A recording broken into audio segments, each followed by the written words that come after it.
You need to understand, you need to listen to the verbiage here in the statement, because it's the exact same thing that they understand with the commodity markets. And this is why we're seeing so many deliveries. And I'll answer this question in a moment, but just like we're seeing all of the gold heading to Hong Kong, remember the CME Group created a contract in 2015 that allows for exchange for physical to be delivered to Brinks Hong Kong, which is a COMEX vault. And they only keep taking kilo gold bars, ironically. No, it's not, because the Shanghai Gold Exchange trades in kilo bars. The COMEX trades in 100-ounce bars, although their mini contract is kilo bars. So when you see, 500 plus million in gold delivered to Brinks Hong Kong in an exchange for physical, that's being trucked over to the Shanghai Gold Exchange. They are using the suppression of the Western market against us and standing for delivery. We just saw the other day another huge delivery coming out of the June contract for gold.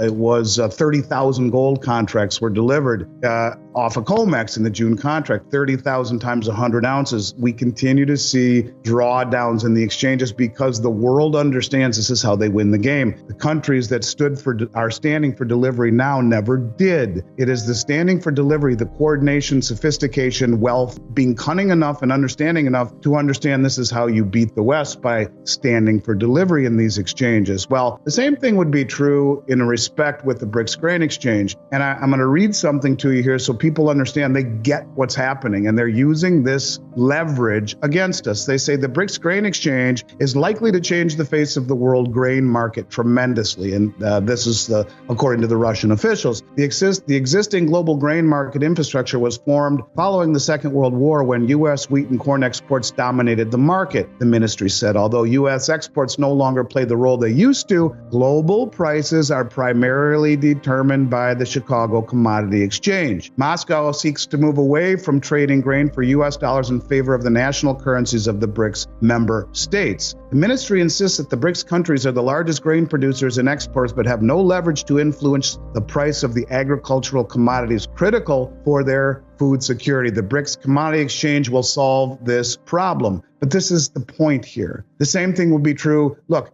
they now have a commodity exchange, which would be for things like corn and soybean and wheat. Well, what's Brazil doing right now? They're the second largest exporter of corn in the world. They're selling corn and soybeans to China for yuan over the project mBridge, sidestepping SWIFT, and probably sending that yuan back and converting it into gold on the Shanghai Gold Exchange. Probably those same kilo bars that came off the COMEX. So they're doing that, but what did China do? They bought the LME, the London Metals Exchange, the base metals, right? We've talked about how all of the countries joining the BRICS or the Shanghai Cooperation Organization or the Belt Road Initiative are massively rich in commodities, right? So they're buying the LME, which is base metals. They're draining the exchange in precious metals. And by the way, the LME, which the Chinese own, even though the exchange is in the UK, they're now building warehouses in China to warehouse the metals that are traded on the LME in China. So they're knee deep in base metals, copper, zinc, all that kind of stuff. They are building a grain exchange. There was a report that JP Morgan just came out with, said that they produce 70 to 80% of all the rare earth metals, but they refine 100% of all the rare earth metals. So you got that base covered. They came out and said that this new BRICS endeavor those countries that will be admitted in October will be very strategic in terms of their shipping lanes and their trade routes on top of their natural resources. You need to listen carefully to the verbiage in these statements because it reveals how the commodity markets operate. This is why we see so many deliveries. Take, for example, the significant amounts of gold heading to Hong Kong. The CME Group created a contract in 2015 that allows for exchange for physical delivery to Brinks Hong Kong, a COMEX vault, and they only take kilo gold bars. This isn't coincidental. The Shanghai Gold Exchange trades in kilo bars, while COMEX trades in 100-ounce bars, although their mini contract is also in kilo bars. When you see $500 million worth of gold delivered to Brinks Hong Kong in an exchange for physical, it's being trucked over to the Shanghai Gold Exchange. They are using the suppression of the Western market against us and standing for delivery. Recently, another huge delivery occurred. 30,000 gold contracts were delivered off COMEX in the June contract, translating to 3 million ounces of gold. These drawdowns in the exchanges are because the world understands this is how they win the game. Countries now standing for delivery never did before. They have become sophisticated, wealthy, and cunning enough to understand that standing for delivery in these exchanges is how you beat the West. The same logic applies to the BRICS grain exchange. According to Russian officials, the existing global grain market infrastructure was formed after World War II when U.S. wheat and corn exports dominated. Although U.S. exports no longer play the role they used to, global prices are still primarily determined by the Chicago Commodity Exchange. Moscow seeks to move away from trading grain for U.S. dollars in favor of national currencies of BRICS member states. The BRICS countries are the largest grain producers and exporters, but have no leverage to influence the price of agricultural commodities critical for their food security. The BRICS Commodity Exchange aims to solve this problem.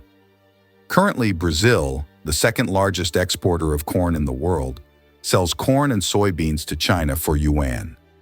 This trade sidesteps SWIFT and likely involves converting the yuan into gold on the Shanghai Gold Exchange, probably using those same kilobars from COMEX. China also bought the London Metals Exchange, LME, dominating base metals trading. They're building warehouses in China to store metals traded on the LME, showing their deep involvement in base metals like copper and zinc. China produces 70% to 80% of all rare earth metals and refines 100% of them. The new BRICS endeavor, set to admit strategic countries in October, will emphasize shipping lanes, trade routes, and natural resources. The head of the Dutch National Bank mentioned their negative balance sheet, but expressed confidence due to their gold revaluation account. Gold held in central bank balance sheets is crucial, and accumulating gold alongside massive debt is a significant strategy. About 30 countries have repatriated their gold from the Federal Reserve Bank of New York and the Bank of England, which gives access to COMEX and the London Bullion Market Association, LBMA. The upcoming BRICS default currency project, using the Project mBridge vehicle for trade, includes the Bank of International Settlements, BIS, which reclassified gold as a Tier 1 reserve asset. Countries have been massively accumulating and repatriating gold, preparing for a significant revaluation. Countries accumulating gold while going deeper into debt indicate a strategic plan. When central banks revalue gold, their balance sheets will shift from negative to solvent. Gold, once revalued, becomes an asset on the balance sheet, significantly improving financial stability. This shift is pivotal for the settlement status of the dollar and the reserve status of the bond market. It's a gradual process that will suddenly accelerate, changing the financial landscape drastically. In addition to institutional predictions, personal anecdotes and real-world experiences underscore the need for proactive financial planning. Regularly assessing your financial situation and making informed decisions based on current data can help avoid catastrophic outcomes.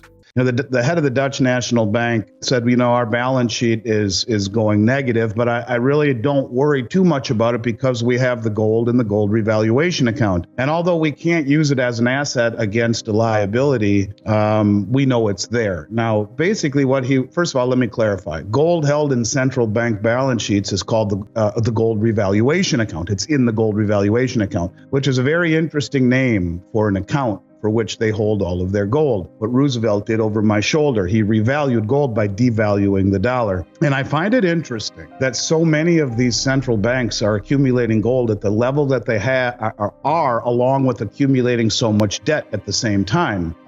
Massive amounts of debt, massive amounts of gold accumulation. And there's one other piece, and that is, 30 countries or so who have repatriated their gold, considered safety. That would be the Bank of the Federal Reserve Bank in New York and the Bank of England, which would by proxy give access to the COMEX and the Metals Exchange in London, the LBMA. And if you think about it, now that we've been told that the new unit currency, which is the BRICS default currency, which it looks like they are going to run with, according to Dilma Rousseff, the head of the BRICS New Development Bank, realizing that Project mBridge is the vehicle by which they'll trade. And who's part of the Project mBridge? The Bank of International Settlements. What do the Bank of International Settlements do? Oh, that's right. They reclassified gold as the world's only other Tier 1 reserve asset. Now, that all of these countries who have been told not only to buy gold, and if you go back to 2017, as we've talked about, these banks have been massively accumulating gold, copiously so,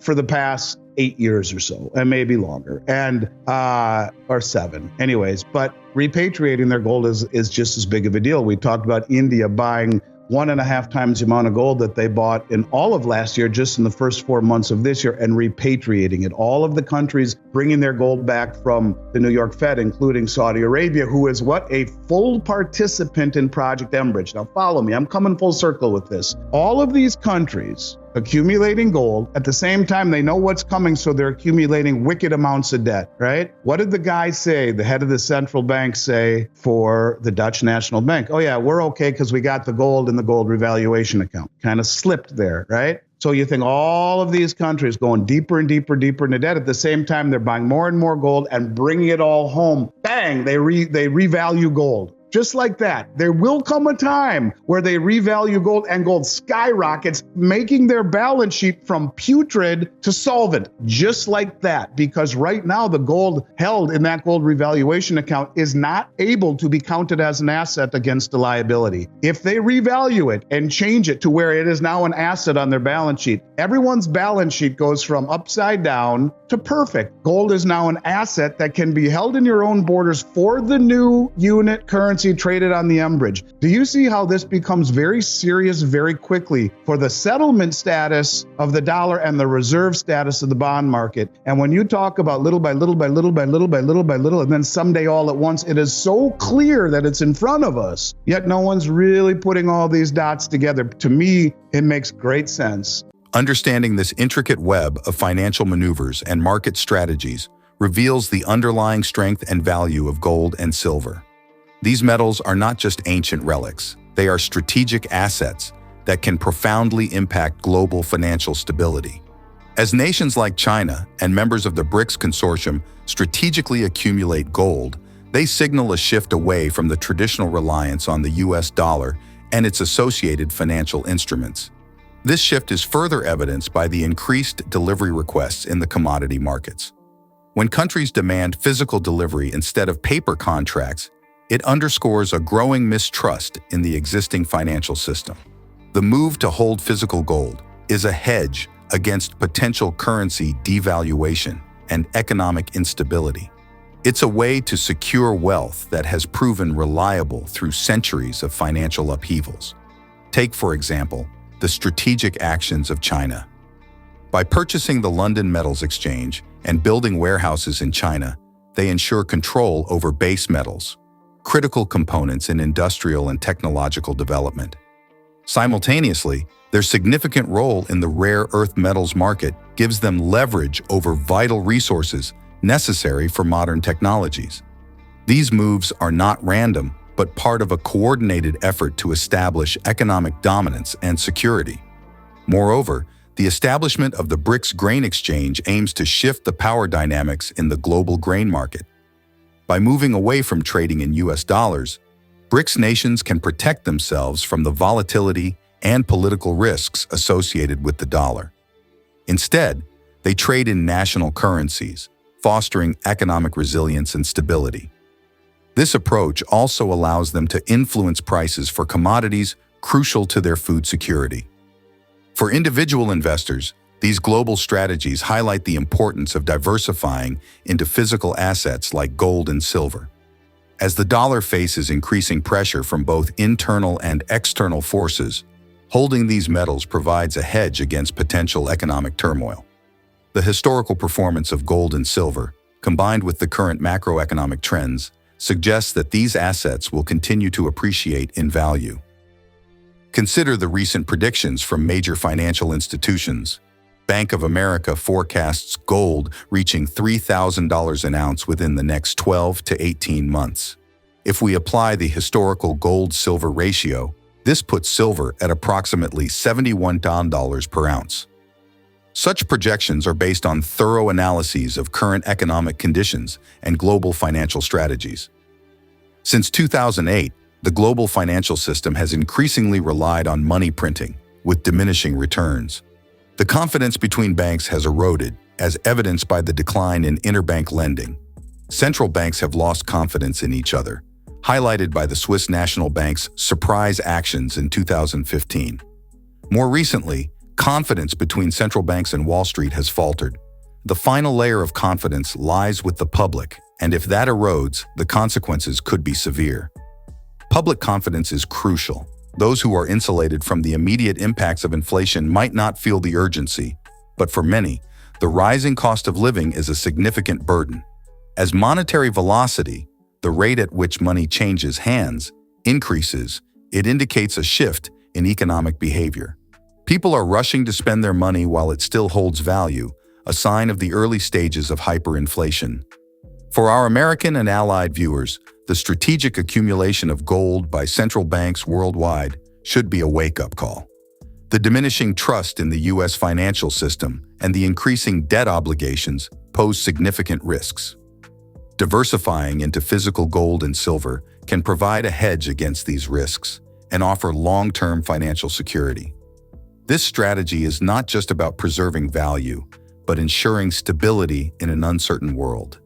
Stay informed, diversify your portfolio, and safeguard your wealth with strategic investments in precious metals. Understanding these global shifts and positioning yourself accordingly is crucial for protecting your financial future. If you want to stay most up-to-date on the silver and gold markets, make sure to subscribe to my daily 5-minute silver and gold newsletter. It provides the latest expert insights, breaking news, market trends, and investment strategies, all in a concise format. Click the first link in the description to join thousands of others and enhance your investment knowledge right now. If you enjoyed this video, please give it a thumbs up and subscribe to my channel. Your support helps me stay motivated to bring more valuable content to you. See you in the next video.